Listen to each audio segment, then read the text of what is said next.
Here with exclusive reaction to night 4 of the DNC is Donald Trump Jr., Executive Vice President of the Trump Organization. All right, Don, first, I want to play this moment from Joe Biden tonight.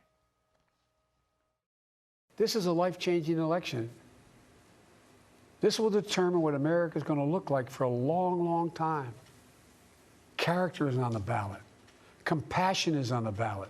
Decency, science, democracy, they're all on the ballot. That sounds like a plan. That was really the theme of the week, though. No policy, just decency overload. The meaning is that your dad doesn't have any of that decency or compassion thing. Does this work, Don? I don't think so. I think the American people expect results from their politicians. And Joe Biden has been a 50-year swamp creature. Literally, he was elected into D.C. office in his 20s. So now, half a century later, Laura, he managed to read a speech on a teleprompter. He refuses to answer questions from the American people or journalists. He's been hiding in a basement, but now he's going to also change things. I really don't think that anyone believes that. I don't think that Joe Biden's ever been inspiring in his career, and I don't think tonight was any different. But again, if he can read a speech on a teleprompter, you would think he'd be able to get in front of the American people. You'd think he'd be able to do an interview with a real journalist where they're not giving him pre-scripted answers. He's reading the answers off of a teleprompter. You'd think he'd be able to do that after half a century in Washington, D.C., but he can't. The reality is you've seen this week, they heard Jill Biden and Michelle Obama, and every day the next morning, well, maybe that person should be running for president.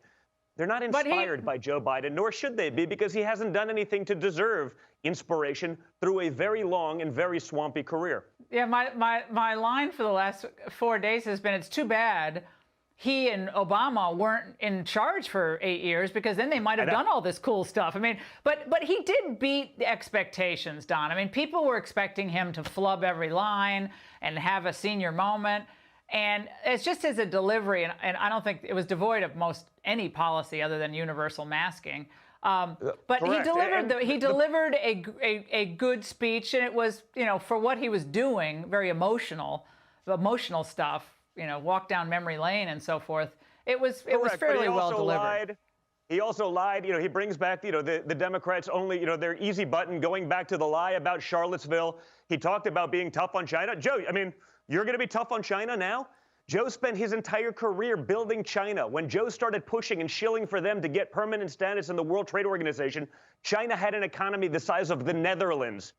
Hunter Biden, you know, he didn't talk much about Hunter, strangely enough. I wonder why. Hunter Biden took $1.5 billion from the Chinese government. To the average person in a fund, just so you're aware, that's $30 million a year in fees. In fees, $30 million a year, annual. You think Joe's going to get tough on China now? Joe fought for NAFTA. Joe fought for TPP. All of the deals that literally destroyed the American dream. Our only export under Joe Biden's 50-year tenure has been that American dream to countries that hate our guts and have been manipulating us for decades. Donald Trump's the first guy to stand up to those people. He's the first guy to actually get deals done, whether it be with China, whether it be a peace deal in the Middle East. Where's Joe Biden been? You're right. He was in control for 8 years with Barack Obama. Why didn't they do any of these things? If Joe Biden knew how to fix anything, why didn't he tell Barack Obama how to do it? Why didn't they get it done? You know, or Barack Obama was keeping it secret to give to Joe for later use when he was running. That's what it is. Yes, it was going to be their secret. So now, after 8 years of failure, after 8 years of stagnation, you know, now you're gonna get to listen to Michael Bloomberg, who spent $1 billion to win American Samoa. I don't know. Probably not going to take his advice either. The elusive Hunter Biden, since you mentioned him, Don, he did make an appearance tonight. Take a look. I'm Hunter Biden.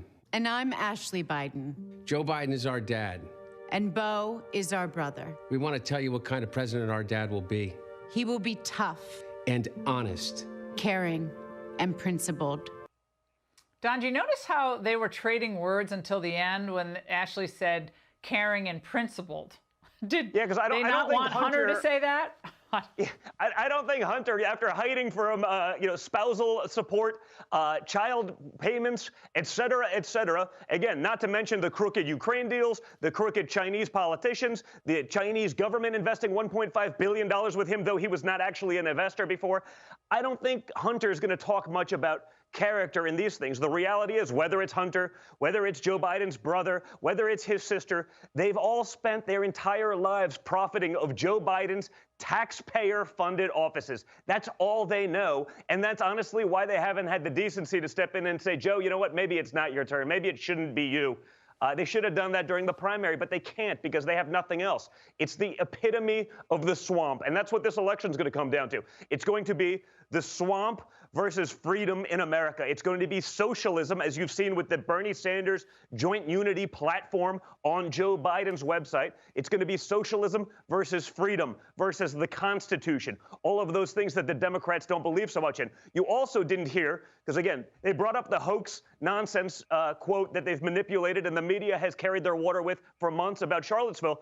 Notice they didn't talk at all about the crime in Democrat-run cities, burning, looting, beating people in the streets.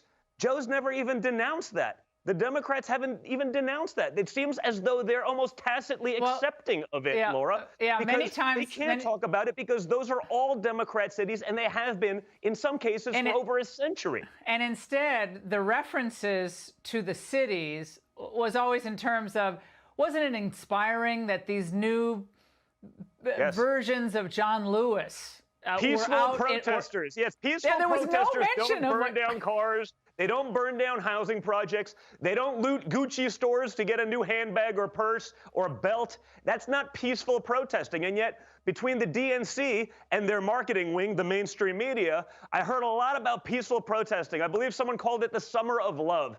Give me a break. I hope that good, God-fearing American people see through this nonsense, because that's the problem that we face. We are in an uphill battle in the sense that it is so biased, it is so flagrant. The media has just totally abdicated their responsibility to be arbiters of truth without bias, to be activists for the left, that regular people aren't consuming that sort of news. I mean, Joe Biden, he's going to get tough on China. I mean, it's laughable. It's beyond laughable. The China question alone.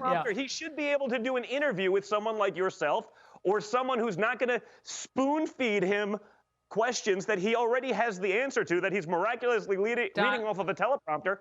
You think they would do that, but I don't think they will, and no one's going to push for it. Don, and yes or no answer, do you think he is going to debate your dad, yes or no?